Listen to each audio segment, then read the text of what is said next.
How are you doing? Doing good, doing good. How are you doing? Awesome. I'm doing great, Suman. So, is your organization like a family? Is Yes. yours? Sure. So let's talk about running a company as a family. Just to be clear, I'm talking about running a company like a family and not family run businesses, right? Because that's totally different. So when we go to work, if the narrative is we are like a family or we are in it together, the question is that a good thing? And this is something that people have said a lot in the past, right, Suman? I know it's Yes. changing a bit now, and I've started hearing this more often that it's being questioned that a workplace is not a family, it's not your organization is not your family. But I have been in companies and organizations where one of the selling points was that we treat people like family and we are all in it together, all the catchphrases that you just talked about, right? That Correct. we are one big family, right? But why, if it was something that was prevalent in the past and used a lot in the past, why is it changing now? Any thought? Yeah, I think that's a great point. And I've also been in companies where it was even if people didn't say it openly, but it was seen as a family, right? People behaved like a family. I think at earlier it was quite relevant and appropriate. Um, you see, we were talking of an era where there was more lifelong employment. The head of the company had all the answers, expected his people to take care of the business, and he in turn would take care of them.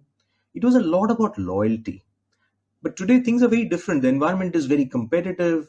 What is needed is agility, flexibility, all those things, creativity. And employees don't care much about loyalty today, and employers don't expect loyalty either.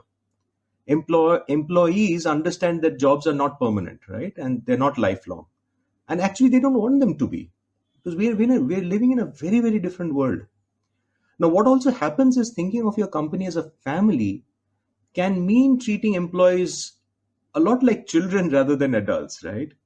And we've seen this in the past, right? But today's generation, they don't want a paternalistic leader telling them what to do and deciding things for them like typically you have in a family. Instead, they want to be trusted, empowered, involved. So it's a very different world we are living in today. And actually, Suman, you made a very, very interesting point, right? Because some of these, you talk about paternalistic, you talk about, treating like children, for example, right? Now, some Yeah. of these are values in a family, agreed. But what about some of the other more, I mean, there are other family values, right? Yes, yes. There are other, teamwork when it comes to it, when it comes to not, giving up on a person, when it comes to, I don't want to say unconditional, but when it comes to support, right? What about family values like this, and what about their place in an organization? And I completely buy your point on, that people today are more individualistic, whether we like it or not, Yeah, and yeah. and they don't want. I completely buy that. But what about some of the other family values? So I agree with you. Bringing, the other aspects of family culture like caring, belonging, those are definitely important. But I think we need to understand that at a fundamental level, a company is not like a family, right? For one, an organization has a higher purpose. Like parents, business leaders are responsible for people development, but they're also responsible for a lot more. They have to create value for customers, they have to create value for communities, they have to make money. So those things are a lot more than what typically would happen in a family. Number two, companies need to use performance standards, right, to motivate, to develop employees. You have to constantly assess their performance based on certain metrics, and these are all leadership behaviors, not parental behaviors. And whether we like it or not, point number three is you have to let people go. Now, it could be about certain people not performing or the business itself not performing. At some point, you'll have to let people go. And if you tell people that you're family and then you let them go, they think that you're more like a hypocrite. And they're actually right. Because then you've said something and you're doing something totally different.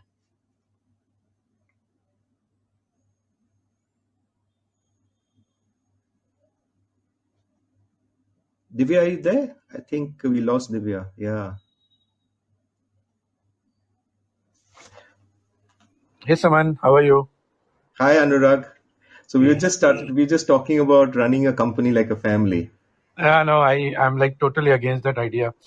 So Yeah, I used to tell people that exactly. a company and an employee is a contract, right? And Exactly. marriages don't last, right? Nowadays, forget about employees making this, employers making this hyperbole of Yeah. making employees a family. मतलब families and marriages टूट रही है यार. मतलब what are we kind of even talking? I think Seriously. as long as it's mutually beneficial, people should Yes. stay in the relationship. And when it's not mutually beneficial, both should be happy to move on, right? And people know me, right? When people come to me and say, they are leaving, I'm like delighted, because my first sense is you're leaving means you've found something better to do. And why Yeah. should I stop you from doing something better for my own personal greedy reason of keeping you in my company, right? So people know me that I feel very happy. I'm like, oh wow, you're leaving. Very nice. When are you leaving? Where are you going, right? What are you going to do, right? That kind of a Yes. sentiment So it's I've a got. completely different mindset. Yeah. So it's like almost turning it on its head. Yeah. Divya, you're back. I think we lost you in between. Yes, I did, but I think you were making that point, Suman, about inherently we'd all like to say that it's a family and one big family and all of it, right? Yes. But Yes. Yes. inherently there are business object. I mean, it's not, right? For the plain and simple facts that even Anurag was stating, right? Correct. Correct. It is based on performance. It is based on efficiency. It is based on, again, operating like a business, right, in your organization. So Absolutely. I think that point well bought. And one of the reasons I still, that still doesn't explain why more companies are wisening up to the fact that, it's not right. Let's stop framing it as a family. Is it just because of the individualistic thing that you were talking about, or are there more aspects to it, right? um, So is a question of as to why companies are not making that transition? Just to be No, clear. why the change now? Is it only because of more individualistic, youngsters, or is there anything else? Why is the change now? Yeah. So I talked of certain things like the higher purpose, performance standards, but if I'm let's say I'm running a company and I still have that mindset, you know what, we are like a company, so I can cut people more slack. I don't need performance standards. Oh, chal raha hai, it's chalta hai kind of attitude. It's not going to cut it, right? And what happens is you're doing more harm than good. So let me just narrate a story. So early on in my career, in my first job in Cadbury's, I was posted in the factory. Now I was on the shop floor and I was supervising and eating chocolates. Not a bad job. But again, that's not the story. So one guy, I remember clearly, distinctly, and this was many years back, he did not do any work. Okay. Every second day he would come and give some excuse. After a while, people had just given up on him, right? I was new. I was not at all happy because this guy was completely slacked off.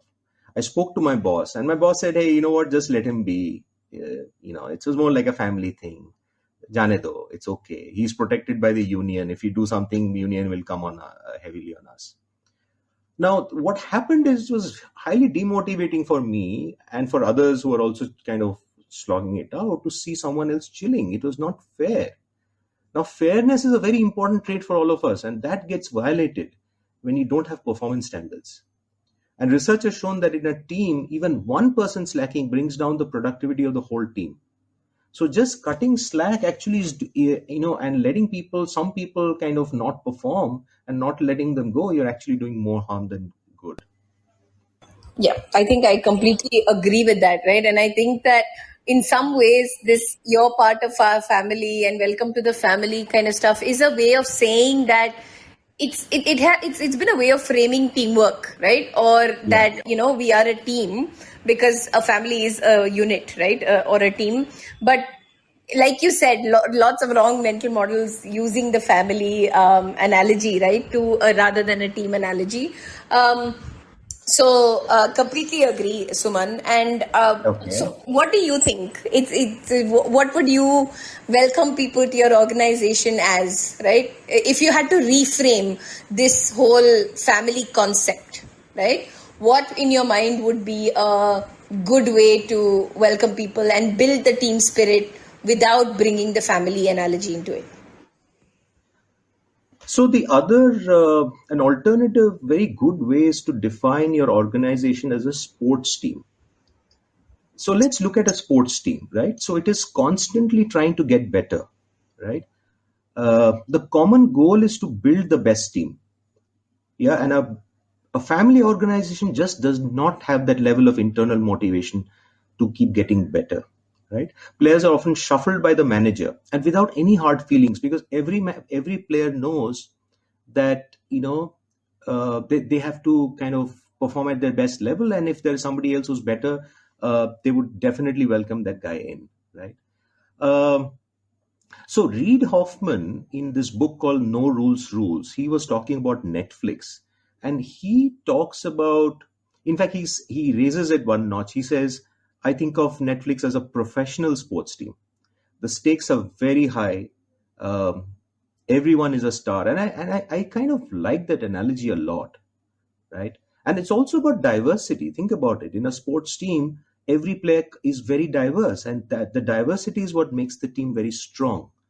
And that, I think, that could be a good way of thinking, of binding people in an organization, of being a professional sports team. Yeah, and it also has performance very inherently linked to it, right? Yes, Yeah, which is a very, very different ball game when it comes to family, that your family will love you no matter, whether you're the black sheep or not, right? And like exactly. Shine is saying in the chat, she's saying it's no productivity, no connection, right? That whole family thing goes for a toss when you are not productive or you're not an efficient employee, right? Yeah, And yeah, hire and fire, like she says, has no place in the family. So I think a sports team is a better analogy, you're right, because it has that performance intrinsically built into it rather than a yeah, whole family kind of system. So that's a nice one. And what about, right? And if you're building on this very clear, very Spartan system of performance and merit-based performance, right?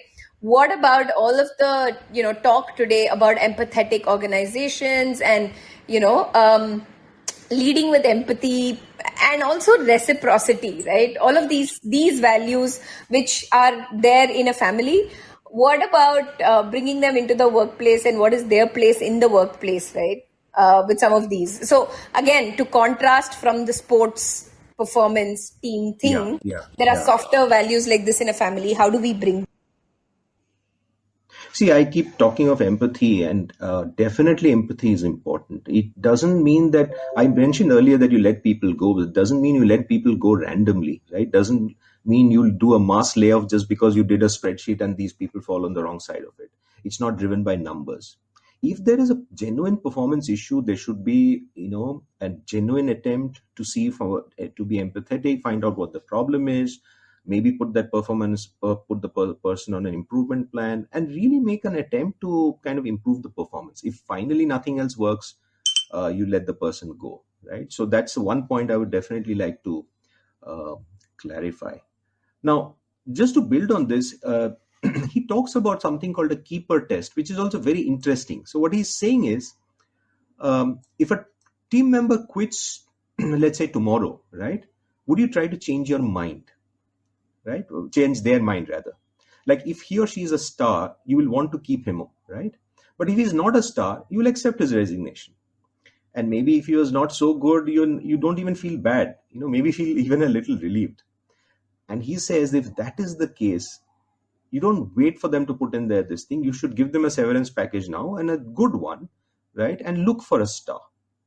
Yeah. So so that's another way of looking at it. So essentially, you're always trying to get everybody to play, at their highest level and be a super performing team. So that's the whole idea.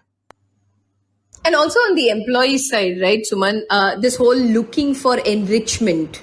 Yeah. And and it's lovely now because it seems like suddenly, I don't want to say the tables have turned, but it seems like suddenly, with the whole mass resignation and all of these crises right now, it Yeah. looks like the employees aren't willing to put up with you as a family either, right? So it's Yes. not just about the leaders, it's also about the expectations that today's generation in the workforce has, and about the really high standards they have about a sense of purpose and meaning and all of those things that they're looking for, right? And this whole sense of enrichment that they're looking for, where they will also walk out when that's not met. So I think that's another place today where that whole family analogy fails, right? Because it's not just the leaders willing and having performance standards and metrics.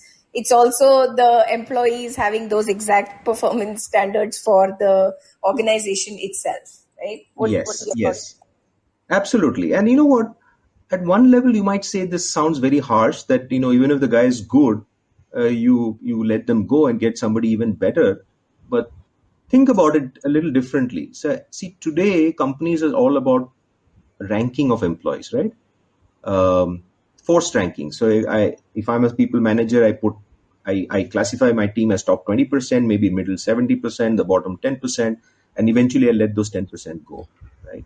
So here, what's happening is here people are competing with each other constantly. It creates a culture of fear, yeah, which again does not help in bringing creativity and collaboration. Where in a sports team, that's not the case. They're not competing; they're constantly collaborating with each other because there is no ranking within the sports team. Yet everybody knows that he or she can be substituted by a better player. So in a way, it's actually less harsh and less competing, and it fosters more collaboration rather than competition. I like that. I think the collaboration versus competition point is a massive one, right? I think that's very, very important. But yeah. Absolutely. I fully agree. But again, the whole thing is a mindset, right? Are we looking at, if I'm a leader, am I looking at as my team as a sports team, or am I looking at my team as a family? And what we are arguing here is today, it's all about performance. It's all about, higher purpose, all of that. So it's better that we change the mindset and move away from family.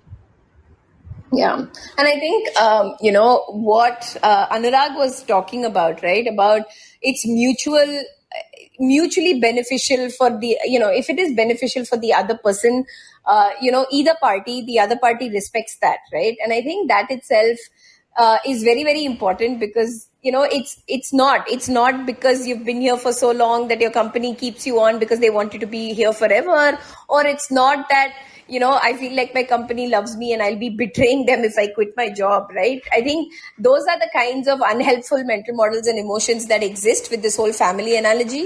It's about, either side respecting what is beneficial, if something is more beneficial for the other side, for them to do it, right? I think that's much more healthy. But this was a great topic, Suman. I think lots to think about with this one. Yeah, yeah, I agree. I agree. Great topic and great conversation. I think we're almost out of time. So again, I'll see you next week. Yes, yes. Thanks, guys. We And have a thanks, Charu, Kanika, Shine, and Anurag, all of you guys, for Nikhil, for being very, very active in the chat and lots of adding points to the conversation. Thank you so much. Thanks, Suman. Yeah, thanks to all the listeners. Thank you. Bye. Bye.